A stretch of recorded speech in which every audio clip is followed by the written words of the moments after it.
नमस्कार मित्रमैत्रिणींनो, पृथ्वीज फॅशनमध्ये तुमचं पुन्हा एकदा स्वागत. तर आजच्या आपल्या फ्री ऑनलाईन आरी वर्क क्लासच्या 8व्या दिवसामध्ये तुमचं स्वागत आहे. आज आपण लीफ फिलिंग शिकणार आहोत आणि आरी वर्कमध्ये फिलिंगचे वेगवेगळे प्रकार कसे दिसतात, कोणता धागा वापरायचा आणि फिलिंग करताना कोणत्या चुका टाळायच्या हे सविस्तर पाहू. तसेच जर तुम्ही डे 1 ते डे 7चे व्हिडिओ पाहिले नसतील ते नक्की पहा, कारण आजचा भाग आधीच्या स्टिच प्रॅक्टिसवर आधारित आहे. आता साहित्य काय लागेल तर आपल्याला इथे सिल्क थ्रेड लागणार आहे. मी इथे 3 रंगाचे सिल्क थ्रेड घेतलेले आहेत आणि जरीचा धागा देखील घेतलेला आहे. आता मी घेतलेला सिल्क थ्रेड आहे तो कोणता आहे ते तुम्ही बघू शकता. विस्को रेयॉनचा हा सिल्क थ्रेड आहे. हा थोडा नाजूक असतो, त्यासाठी वापरण्याची जी सुई आहे ती देखील वेगळी असते. तर इथे मी 14 नंबरची सुई घेतलेली आहे, पण जे बिगिनर्स आहेत त्यांनी इथे शक्यतो 8 ते 9 नंबरची सुई घ्यायची आहे, कारण जिचं टोक थोडं जाड असेल तीच सुई घ्यायची आहे. आता यानंतर तुम्ही बघा, इथे मी सुया तुम्हाला दाखवत आहे. तर इथे 24 नंबरची सुई आहे, 14 नंबरची आहे, 8 नंबरची आहे, 3 सुया आहेत. तर या तिघांमधील 24 नंबरची अगदीच तिचं जे टोक आहे ते बारीक आहे, ही सुई वापरायची नाही. त्यानंतर 14 नंबरची आणि 8 नंबरची तुम्ही वापरू शकता, पण शक्यतो जे बिगिनर्स आहेत त्यांनी 8 नंबरची किंवा 9 नंबरची वापरायची आहे. आता इथे मी 14 नंबरच्या सुईने करत आहे. तर आता इथे मी रेड कलरचा सिल्क थ्रेड घेतलेला आहे. तुम्ही बघू शकता मी 3 बॉक्स काढून त्याच्यामध्ये शेप्स आधीच तयार करून ठेवलेले आहेत, ड्रॉ करून ठेवलेले आहेत. आता या तीनही शेप्समध्ये वेगवेगळे मी फिलिंग करणार आहे. तर आता पहिला जो रंग आहे तो रेड कलरचा इथे मी घेतलेला आहे. तर धागा कसा घ्यायचा, जसा आपण जरीचा थ्रेड घेतलेला अगदी तसाच, पण तो सिंगल होता, याला आपल्याला इथे डबल करायचं आहे. आता सिल्क थ्रेडला थोडंसं बाहेर काढायचं आहे एक बाजू आणि डबल करायचं आहे. तर बघा, डबल केल्यानंतर इथे गाठ मारायची आहे. धागा आधीच जास्त बाहेर काढायचा आहे आणि जो रेळला धागा आहे तो तसाच ठेवायचा आहे. एक्स्ट्राचा धागा एका बाजूने काढायचा आहे. आता कसं पकडायचं हे मी आधी सांगितलेलं आहे. जसं आपण जरीचा थ्रेड पकडला होता चेन स्टिच करताना सेम तसंच पकडायचं आहे आणि खाली धरायचं आहे. आता जी सुई आहे ती एका टोकापासून घ्यायची आहे आणि आपल्याला एक टाका टाकायचा आहे. तर एक टाकल्यानंतर पुन्हा एकदा आपल्याला वरती एक टाका टाकायचा आहे आणि त्याच्यानंतर आपल्याला पुन्हा बघा, आता जो शेप दिलेला आहे, जी लाईन आहे, कर्व शेप आहे, त्या कर्व शेपला एका बाजूने आपल्याला इथपासून तुम्ही बघू शकता व्हिडिओमध्ये, या पॉईंटपासून आपल्याला टाका टाकायला सुरुवात करायची आहे. एक टाका टाकल्यावर पुन्हा पुढे एक आणखीन टाका टाकायचा, पुन्हा पाठीमागे फिरायचं, टाका टाकायचा आणि आणखीन एक पुढे टाका टाकायचा आहे. असे 2 टाके टाकायचे, म्हणजे तुम्ही जेव्हा वळाल तेव्हा त्या पॉईंटला तुम्हाला 2 टाके टाकून आणि वळायचं आहे. तर अशा पद्धतीने हीच सेम पद्धत तुम्हाला संपूर्ण जो शेप आहे तो भरेपर्यंत आपल्याला करत जायचं आहे. आता करत असताना काय होतं की जो शेप आहे त्या शेपवरच आपला जो टाका आहे तो गेला पाहिजे. म्हणजे 2 टाके टाकायचे आहेत. तर एक थोडा बाहेर गेला तरी हरकत नाही, कारण आपण नंतर तिला बॉर्डरने म्हणजेच पुन्हा एकदा आपण तिला जी आउटलाईन देतो त्यामध्ये ते भरून जातं. पण टाका टाकत असताना ते एकसारखं टाकायचं आहे.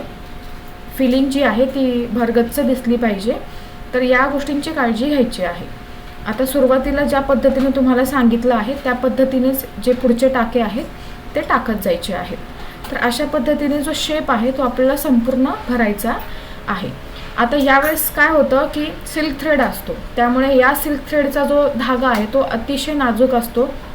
जर तुम्ही छोटी सुई घेतली तर त्याच्यामध्ये ते अडकतं आणि धागा तुटण्याची शक्यता असते आणि हा धागा सतत तुटत राहतो. त्याच्यामुळे बऱ्याचदा सुरुवातीला आपल्याला याच्यामध्ये इरिटेशन होतं. तर मग काय करायचं आहे की धागा कसा घ्यायचा, तर अगदी हलक्या हाताने आपल्याला धागा घ्यायचा आहे, खेचायचा जास्त नाही, अगदी हलक्या हाताने, आणि जास्त घट्ट पकडायचा नाही. सुईचं जे टोक आहे ते देखील व्यवस्थित आहे की नाही याची काळजी घ्यायची आहे. आता बघा, मी इथपर्यंत कंप्लीट केलेलं आहे. जसा शेप आहे मी त्या शेपपर्यंत आलेली आहे. अगदी टोकापर्यंत आपल्याला जायचं आहे. तर तुम्हाला व्हिडिओत दिसतच असेल, या पद्धतीने आपल्याला एका पॉईंटपासून 2 टाके घ्यायचे, ते दुसऱ्या पॉईंटला गेल्यानंतर पुन्हा 2 टाके घ्यायचे आहेत. आता इथे आपला जो शेप आहे लीफचा तो इथे कंप्लीट होत आहे.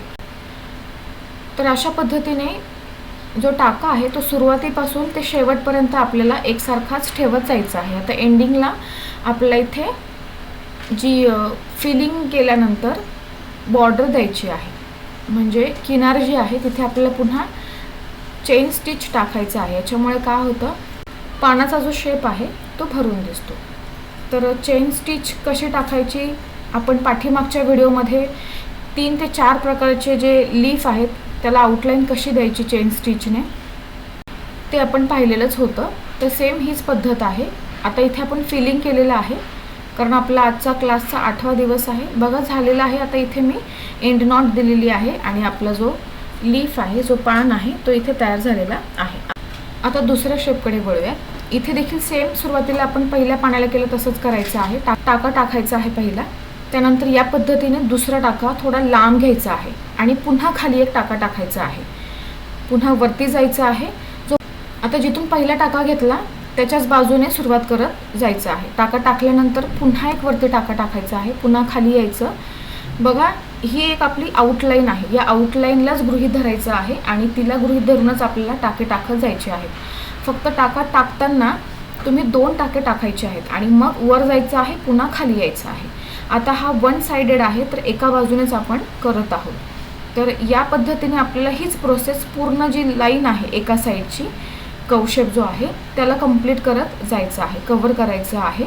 तर अशा पद्धतीने जो धागा आहे तो न खेचता अगदी हलक्या हाताने घेऊन आणि आपल्याला जो शेप आहे एका बाजूचा तो कव्हर करायचा आहे. तर हा जो आपला लीफ आहे हा पहिल्या लीफपेक्षा वेगळा आहे. हा एका बाजूने पहिल्यांदा तुम्हाला सुरुवात करायची आहे. आता एंड आल्यानंतर इथे तुम्हाला एंड नॉट टाकायची आहे शेवटी आणि एंड नॉट टाकल्यानंतर हा भाग जो आहे तो आपला इथे कंप्लीट होतो.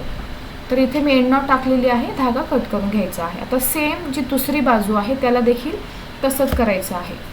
तर बघा सेम तीच पद्धत आपल्याला इथे वापरायची आहे. सुईचा जो टोक आहे तो जिथून सुरुवात केली आपण पहिल्यांदा तिथून टाका टाकून पुन्हा वरती, म्हणजे जी आता ह्या बाजूची जी आउटलाईन आहे ती आपल्याला कव्हर करत जायची आहे. प्रत्येक स्टिच जो आहे तो आपल्याला जवळजवळ घ्यायचा आहे, अंतर ठेवायचं नाही आहे. जर तिथे गॅप दिसला तर जे लीफ आहे, जे पान आहे ते दिसायला व्यवस्थित दिसणार नाही. तर यासाठी आपल्याला लीफ फिलिंग करत असताना या गोष्टींची काळजी घ्यायची आहे. धागा घट्ट पकडायचा नाही आहे, अगदी सैल हाताने करायचं आहे, जास्त सैलही ठेवायचं नाही आहे. आता याला देखील मी इथे बॉर्डर करून घेत आहे. त्यामुळे काय होतं की जो लीफ आहे, जे आपलं पान आहे ते दिसायला आणखीन छान दिसतं.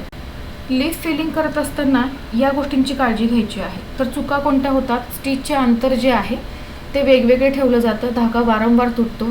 त्यानंतर फिलिंगमध्ये गॅप राहणे आणि निडल चुकीच्या कोण्यात पकडली की या सगळ्या गोष्टींमुळे काय होतं की लीफचा जो शेप आहे तो बिघडतो. म्हणून या गोष्टींची काळजी घ्यायची आहे. तर एंड नॉट देऊन हा लीफ देखील आपला तयार झालेला आहे. तिसरा आता आपण जरीच्या थ्रेडने करणार आहोत. तर इथे आपण सुरुवातीला आउटलाईन टाकणार आहोत. जी चेन स्टिच आहे पूर्ण चेन स्टिचनेच आपण ही जी लीफची शेप आहे ती संपूर्ण कव्हर करणार आहोत, भरणार आहोत. तर इथे तुम्हाला हवं असेल तर तुम्ही एखादा सिल्क थ्रेड देखील घेऊ शकता. पण बऱ्याचदा आपल्याला ज्यावेळेस आपण एम्ब्रॉयडरी करतो त्यावेळेस आपल्याला जरीच्या थ्रेडने देखील जे लीफ फिलिंग आहे ते करावं लागतं. तर त्यावेळेस देखील तुम्हाला ते माहिती असणं गरजेचं आहे. तर ते तुम्ही याच्यामध्ये जसं मी चेन स्टिचने हे कव्हर करत आहे तर तुम्ही आणखीन दुसरी कुठली तरी पद्धत जी आहे ती घेऊन जे पान आहे, जे लीफ आहे ते फिल करू शकता. आता इथे ही पद्धत जी आहे ती अतिशय सोपी आहे. जशी आपण आउटलाईन दिली चेन स्टिचने सेम तीच चेन स्टिच आपल्याला आतमध्ये कव्हर करत जायची आहे. कव्हर करत असताना ती एकसारखी आली पाहिजे, शिवाय कुठेही गॅप नको याची काळजी घ्यायची आहे. आणि जे कोणे आहेत ते देखील प्रॉपर आले पाहिजेत. तर अशा पद्धतीने आपल्याला संपूर्ण जो पान आहे तो भरत जायचा आहे. इथे तुम्ही वेगळ्या रंगाचा देखील सिल्क थ्रेड घेऊ शकता. मी इथे तुम्हाला जरीचा थ्रेडनी कसं करायचं हे देखील दाखवत आहे. तर अशा पद्धतीने आपल्याला तुम्ही बघू शकता व्हिडिओमध्ये हे कव्हर होत आहे. तर मी थोडं स्पीडने दाखवते कारण जर व्हिडिओ थोडासा लांबला जाईल जर मी सावकाश दाखवलं तर त्यासाठी तुम्हाला सुरुवातीची स्टेप समजली की बाकीचा जो भाग आहे तो आपोआप समजला जातो. तर अशा पद्धतीने हा देखील लीफ आपला इथे कंप्लीट झालेला आहे. एंडिंगला एंड नॉट दिलेली आहे. तर अशा पद्धतीने आपण 3 प्रकारचे लीफ इथे आज शिकलेलो आहोत. 3ही प्रकारचे वेगवेगळे लीफ होते. तर प्रत्येक लीफ हा वेगळा वेगळा आहे. आता भेटूयात पुढच्या क्लासमध्ये. पुढच्या क्लासमध्ये आपण नवीन टेक्निक शिकणार आहोत. क्लास 10 पर्यंत आपण बेसिकच शिकणार आहोत. त्याच्यानंतर आपण आणखीन वेगवेगळे प्रकार शिकणार आहोत. तर व्हिडिओ अजिबात स्किप करू नका. भेटूयात पुढच्या व्हिडिओमध्ये. तोपर्यंत धन्यवाद.